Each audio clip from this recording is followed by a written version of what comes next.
Since a kid, I was always interested in popular music. I would listen to new albums once they dropped, try to find hits before they were hits, and listen to artists people hadn't discovered. This interest brought me into the music production world when I was around 13 years old.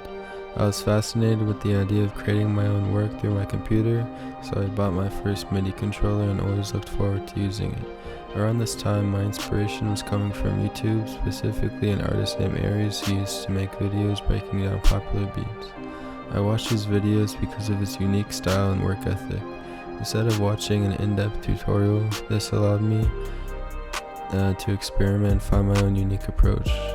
I found that my favorite part about music was melody. Nothing else mattered until the melody was right.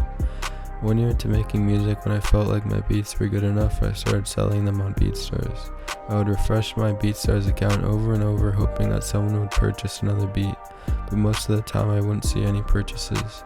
Sadly, the fact that nobody was buying my beats made me feel like I wasn't good enough.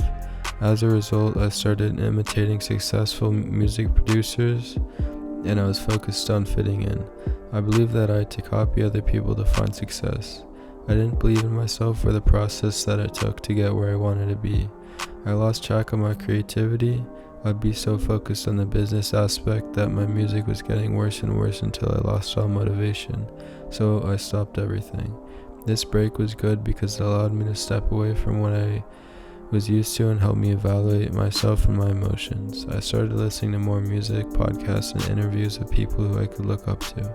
I learned that they were doing music because they loved it and not for how it benefited them.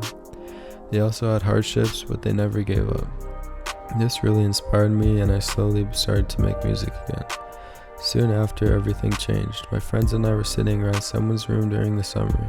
We were just messing around and thought it'd be fun to record. Luckily for me, I saw potential in them. They had their own stories to tell and unique flows that distinguished themselves from other artists. So I influenced them to take it seriously, and we started going to the studio multiple times a week. My friends felt that making beats was daunting, so they decided to record vocals instead. They ended up really enjoying it and found themselves being successful on platforms such as Spotify and SoundCloud with roughly 100,000 streams. We went to the studio almost every weekend until quarantine, and we all had a great time making music and helping each other with feedback. This experience helped me realize that there is more to the music industry than just money. I had a connection to the people I was helping, which gave me much more gratitude than selling to people I did not know. The turning point in my musical journey was during the winter break of my junior year. My family and I took our first trip to the Alps, and I was stunned by the beauty. I'd wake up at 5 a.m., stand outside, take in the beauty, and make music. Since there wouldn't be time during the day, I found time before anyone else was awake. It was here when I made my favorite beat to this day. It was peaceful, no stress, just making music because I loved doing it. I don't believe that we must sacrifice our happiness for success. Throughout these past few years, the one activity that I've stuck with is making music, but really doing it, I'm really doing it because it makes me happy. I'm still not sure if it's what I'm meant to do, but so far it's taught me that it's more important to enjoy what you do than worry about money and success.